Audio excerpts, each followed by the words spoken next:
Hi folks, we're going to be working on how to import, edit, and edit text in InDesign today. So we're going to begin with starting and opening a new InDesign document. So File, New Document. I'm going to let most things default except for I'm going to uncheck Facing Pages. And I prefer a 0.25 margin. Say OK.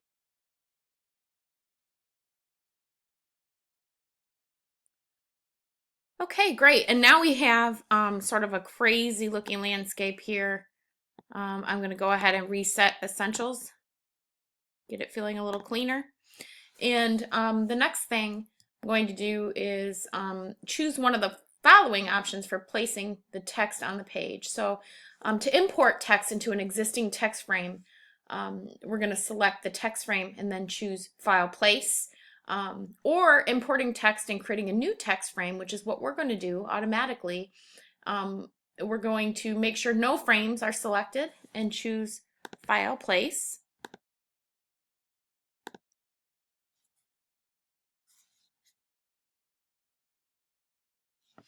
Okay, we want to make sure that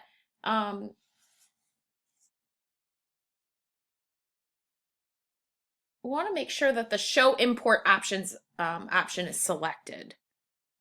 We want that. So once you do that, you're going to go ahead and navigate to the document that you would like to import from.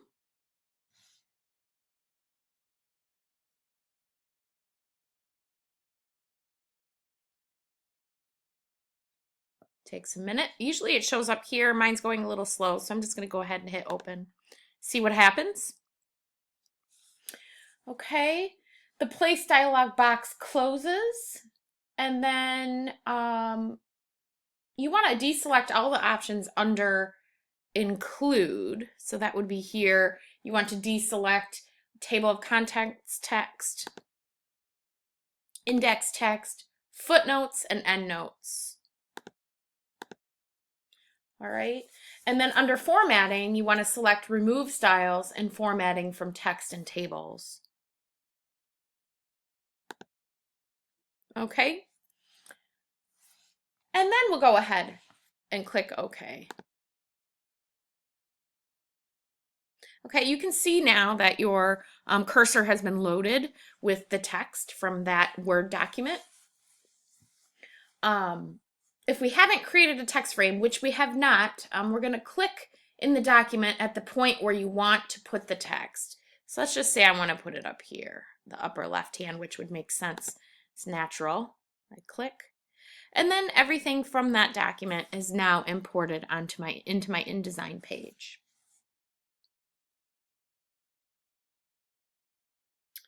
Okay.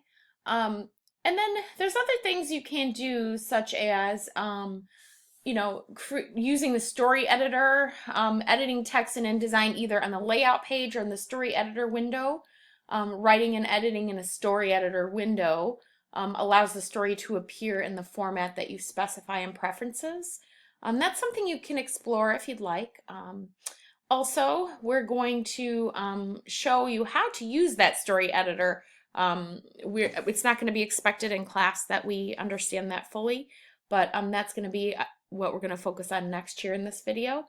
So select the text frame, which mine's already selected, and then click an insertion point in the text frame or select multiple frames from different stories. So I'm just going to click an insertion point. I'm going to do it kind of right before the beginning of my so-called story. Okay, and now we got to go to choose Edit, Edit in Story Editor. Edit, Edit in Story Editor. Okay, and here we have just a little outline of, basic paragraph.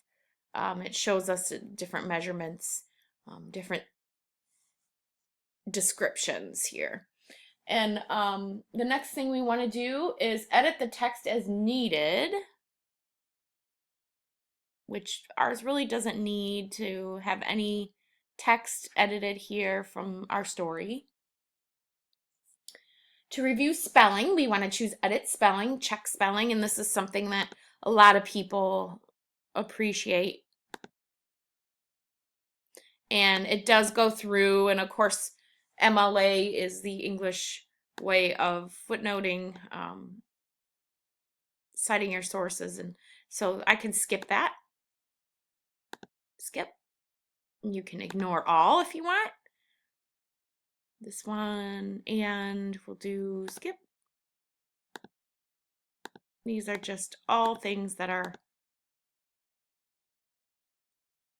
looks like that is all that it wanted to edit or change, and I'm all set with that.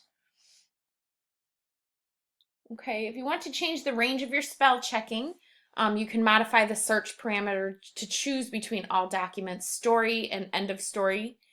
You can always go and use that just by going to edit spelling, check spelling. So you don't have to do it within the story editor, but it's good to be introduced to the story editor. And then next, when unfamiliar or misspelled words or other possible errors are displayed, choose an option, which we did, and then to choose the find and change command. That's something I'm going to go ahead and hit done here. Find and change is a really great thing to have. For example, if you had one thing that needed to be changed in several areas, you can, select it. We can go to edit, find, and change. And then once you do the edit, find, and change, you have a dialog menu that comes up and allows you to change the text, search for something, and then change it to something else. You can also do that with an object. So lots of options in that case, especially if you're working with long documents. It allows you to find something, change it to something, as opposed to searching through your entire document to find something visually. A very helpful tool. We're going to do just that. So we are going to actually highlight MLA and utilize the find and change. And we are going to find MLA and change it to APA. And then find next. It says search is complete. So apparently there wasn't a whole lot. And then it says once you find, then you change. Go ahead and change. Find next. Search is complete. Okay. Change all. So it only changed one for us, but if there were multiple MLAs in this document, it would then change it, actually, which is weird because there is one here. So let's try that again. So let's go to edit, find and change.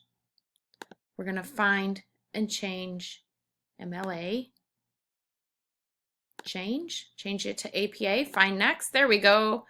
MLA, change it to APA. Find next, MLA, change it to APA. Find next, change. Find next, change. Find next, change. Find next, change. Find next, and you can, change all for replacements made, and then say OK, and then done. So that is the find and change function, which I think is a wonderful thing to have when you're working in long documents with many of the same styles or words utilized. So the last function for this video that we're going to review is the glyphs. I'm sure you may have heard of that before. If not, it's a little intro for you. We're going to insert glyphs and special characters into our document using the type tool, and we're going to position the insertion point anywhere in the document. I'll do mine right at the beginning. You can kind of, if I zoom in, you can see what I've done. Blinking cursor at the very top. We're going to do that, and then we're going to choose type, insert special character, and then select an option from any of the categories in the menu. We'll probably do symbols. Let's do the bullet character. It did that very easily.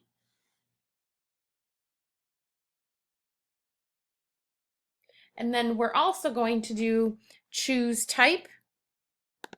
And then we're going to go down to glyphs. So you can add special characters, you can add glyphs. You have an option. You can scroll through the display of characters until you see a glyph that you want to insert. You can double click the character and then it goes right in. For example, if I wanted to scroll through these characters and I found something I liked and I wanted to insert this, double click, goes right into my document. You can search the entire font. You can go to symbols yourself here, same symbols that were located under here, as long as you're within that font, working within our Minion Pro font. That is available to us within the Glyphs panel, as well as under Type, Insert Special Character. So another thing, check mark, double click, you get your check mark up here. Double click, you get sort of this star utilizing different kinds of stars up there. And some other things that are kind of interesting to start and end your bullets. A little bit different than just your standard bullet, or even at the end of like a novel in the middle, next to a page number or on either side. Lots of different options from symbols. And then, you know, if you go into Greek, you get your Greek characters. Lots of different things. Ornaments. Ornaments are here. A lot of other interesting. Here's a box for the check mark. If you wanted someone to write a check mark in there.